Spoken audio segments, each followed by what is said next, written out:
Je me sens plus galeriste. Galeriste au sens marchand, pour moi, hein, n'a rien de péjoratif, mais c'est acheter une valeur en sachant qu'on l'achète avec X% en dessous de sa valeur et que donc on peut la vendre à la valeur qu'elle a aujourd'hui. Donc c'est une connaissance du marché, c'est faire ça.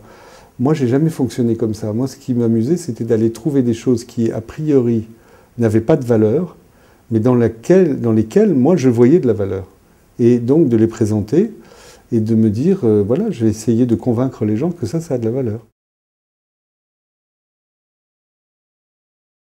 Je voulais quelque chose qui me paraisse anticonformiste et qui, moi-même, m'amuse, quoi, me sorte un petit peu, que je puisse me meubler moi-même avec, en ayant l'impression d'être un petit peu créatif, je dis pas créateur, mais au moins un peu créatif dans la recherche.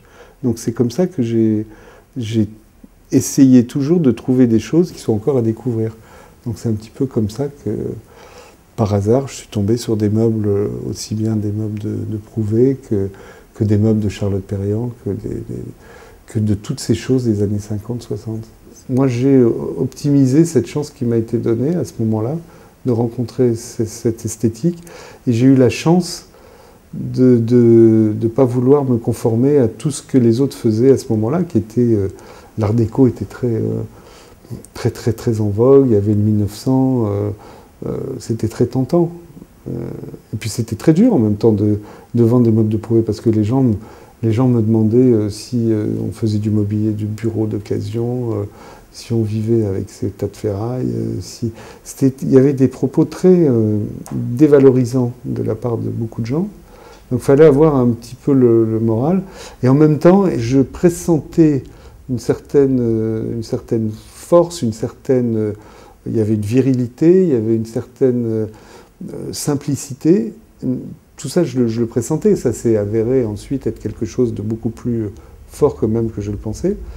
Mais ça, c'était vraiment, pour moi, la chose dans laquelle je pense, œuvrer de façon la plus importante, quoi, et puis la plus amusante, parce que c'était des recherches incroyables.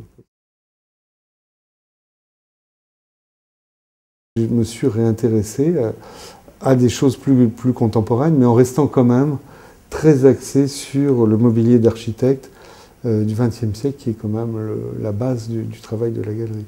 Donc moi, ce que j'aimerais faire, c'est continuer mes expositions avec Prouvé, Perriand, Le Corbusier, Jeanneret, et puis avancer dans le temps. C'est-à-dire, par exemple, là, je prévois une exposition avec Gaetano Pesce.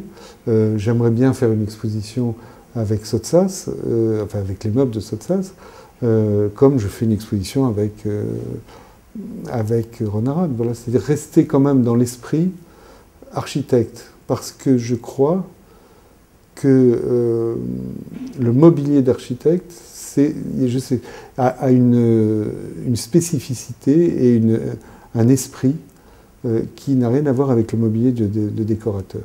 Je crois que le mobilier d'architecte comprend en lui-même tout un processus de réflexion sur le comment vivre.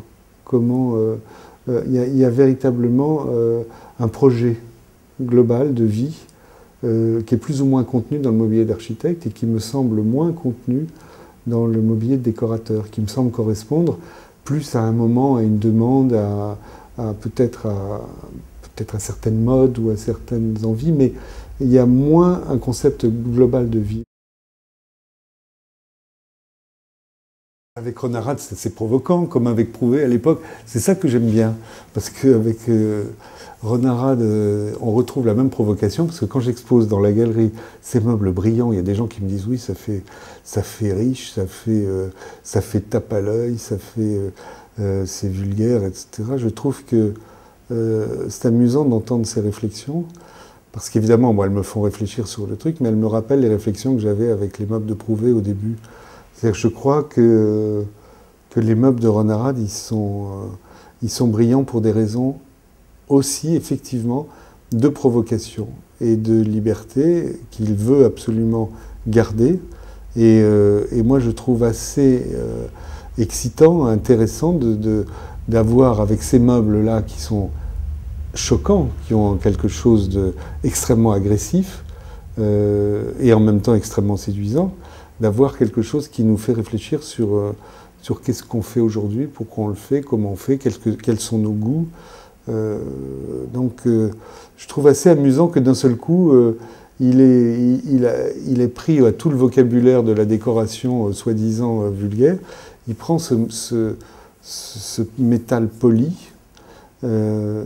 qui pour certains est très agressif, très vulgaire, mais pour d'autres, il y a des références qui peuvent être aussi plus valorisantes. Brancusi faisait aussi des sculptures en métal poli. Il y a d'autres sculpteurs qui ont fait des choses comme ça extrêmement parfaites. Et moi, j'aime bien l'idée de cette provocation et en même temps de cette réflexion à tous les niveaux. Donc la provocation, elle est présente et elle est, en tout cas de mon point de vue, elle est nécessaire dans les gens avec qui je travaille, ou du moins avec qui j'ambitionne de travailler.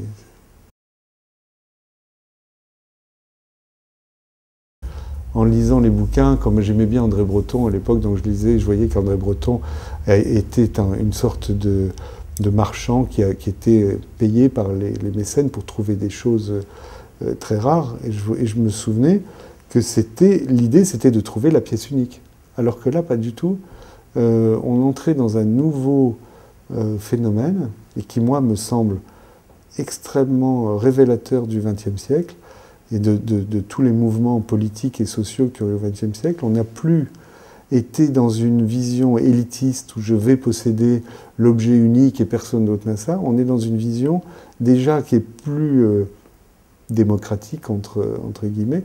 On achète quelque chose que d'autres vont avoir, mais qui a fait partie d'un mouvement. Et donc ça m'a appris qu'il fallait être, pour revenir à la question, il fallait être nombreux pour pouvoir faire quelque chose. Donc quand quelqu'un d'autre fait un truc, évidemment, des fois j'ai un petit pincement au cœur s'il a fait quelque chose qui est mieux ou quelque chose que j'aurais aimé faire. Mais finalement, j'ai aussi appris que c'est grâce à lui et grâce à sa réussite que moi aussi ça me permet d'exister dans mon boulot.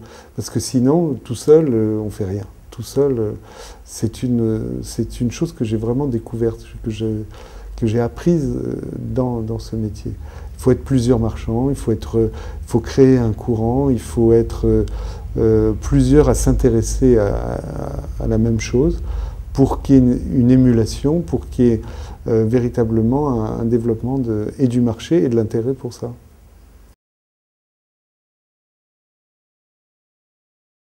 Il y a une grosse différence par rapport à la crise de 91, c'est qu'en 91, on a vendu, et beaucoup de gens ont acheté des choses qu'ils n'aimaient pas particulièrement. C'est-à-dire que les gens allaient à la banque, faisaient un emprunt pour acheter un tableau, un objet, notamment plus des tableaux d'ailleurs que des objets, qu'ils n'aimaient pas particulièrement, mais qu'ils arrivaient à revendre, soit en vente publique, soit à des collectionneurs, juste en déplaçant l'œuvre. Et ils arrivaient à gagner le double ou le triple de la somme. Mais l'œuvre ne les intéressait pas. Et quand la crise est arrivée, les gens étaient prêts à se débarrasser de l'œuvre, mais à n'importe quel prix. C'est-à-dire qu'on leur donnait 1 pour ce qu'ils avaient payé 100, ils s'en fichaient, ils voulaient s'en débarrasser parce qu'ils ne l'aimaient pas. Aujourd'hui, la grosse différence, c'est que tout ce que les gens ont acheté, ils l'ont acheté, tout du moins pour les pièces importantes, ils les ont achetées en les aimant. Et ils n'ont plus envie de revenir en arrière. C'est-à-dire qu'ils n'ont plus envie, c'est pas parce qu'il va y avoir la crise qu'ils vont plus acheter ou qu'ils vont se remettre à acheter des choses d'il y a 3 siècles. Ils vont simplement attendre que les prix peut-être se stabilisent, mais je crois que les gens qui vivent dans les objets ou les tableaux qu'ils ont achetés aujourd'hui, pour la plupart, bon, à quelques exceptions près, mais en tout cas, c'est valable pour le mobilier, je dirais. Hein. Peut-être pour le monde de l'art contemporain, je le connais moins bien, mais pour le mobilier, ce que les gens m'ont acheté, ils n'ont absolument pas envie de s'en séparer. Les gens ont changé leur intérieur, les gens ont changé de style d'intérieur, les gens ont changé c'est devenu quelque chose qui est, je parle pour le XXe siècle, hein, qui est complètement intégré dans leur vie, et les gens n'auraient pas l'idée d'abandonner tout ce qu'ils ont choisi pour retourner vers un autre style.